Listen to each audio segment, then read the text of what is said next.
So hi, welcome back to this another episode with me Harsha. I hope you guys are doing good. And ये videos उन सभी students के लिए है जो कंफ्यूज हैं, जो डिलेमा में हैं that whether I should take a drop or I should not take a drop, right? I think we're sitting in the month of June and it's almost about to end. If I talk about 2025 admissions, still state में, private universities में, colleges में admissions चल रहे हैं, but बहुत सारे students हैं जो अभी भी confused हैं ड्रॉप ले या नहीं ले। तो please watch this episode, let's start. अगर आप एक एमबीए एस्पिरेंट हो, आपने कैट दिया है, जैट दिया है या फिर कोई एंट्रेंस एग्जाम नहीं दिया, परसेंटाइल कम है, ज़्यादा है और आप कॉलेजेस की रियलिटी जानना चाहते हो दैट जो प्लेसमेंट क्लेम कर रहे हैं वो सही में है या नहीं, मार्केटिंग हो, फाइनेंस हो या फिर एचआर हो, ये सारे सवालों के जवाब आप ले सकते हो। नीचे एक प्रोफाइल एनालिसिस फॉर्म दिया है, उसको फिल करके आप डिटेल्स ले सकते हैं। साथ ही साथ आप कॉल और व्हाट्सएप पे भी कनेक्ट हो सकते हैं जिसकी डिटेल्स डिस्क्रिप्शन में है। So now let's get back to the video. सबसे पहली चीज, किसको ड्रॉप लेना चाहिए?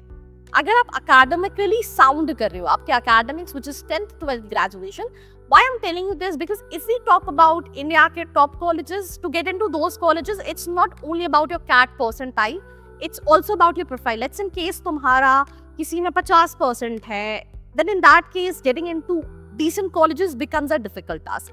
दूसरी चीज कि तुम्हारा बहुत सारे सालों का गैप ईयर्स है। I've seen students प्रोफाइल अच्छी है, कैट का परसेंटाइल अच्छा है, बट 2-3 साल का गैप था, might be they were preparing for any government examination, that is one of the reasons they not getting much of calls when it comes to colleges.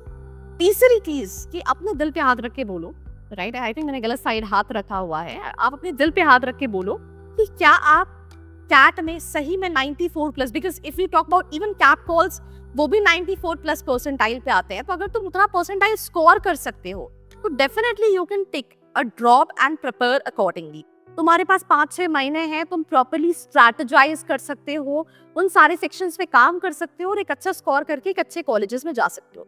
But let's in case you are not sure, क्योंकि कई बच्चे सोचते हैं कि let's in case मेरे यहाँ पे इस बार कैट में 30% आया था, मैं नेक्स्ट ईयर दूंगा तो मेरा 60, 65, 70 तो बन ही जाएगा। बट 60, 65, 70 में colleges will not change, even 80% आई में भी कॉलेजेस विल नॉट चेंज। अब बहुत सारे बच्चे ये कहेंगे कि 80 पे तो वेलिंकर का भी कॉल आता है और भी बहुत सारे कॉलेजेस है, बट आप अगर उसके नीचे लेवल भी कॉलेज में जाओगे ना और आप उस कॉलेज में भी टॉप 20% में रहते हो, तो आप 9-10 लाख का एवरेज पैकेज जो वेलिंकर या दूसरे कॉलेजेस प्रोवाइड कर रहे हैं, आप तब भी ले सकते हो।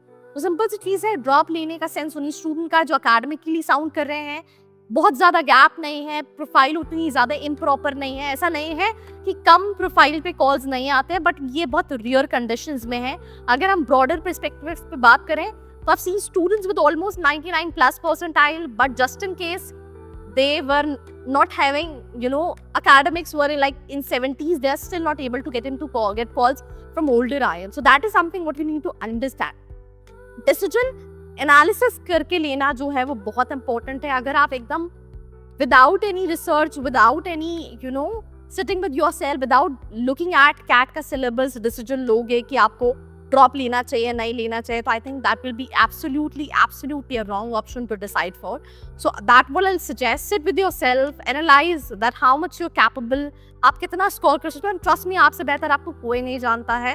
तो अगर आप ये सारी चीजों को मैच कर पा रहे हो, आपको लगता है आप कर सकते हो, तो I think you should go for a drop, right? So that's what I am gonna suggest. Do share it with all your friends. बाकी ऐसी वीडियोस के लिए like, share and subscribe. I hope you like this video. For more such videos, keep watching our channel. And do not forget to like, share and subscribe.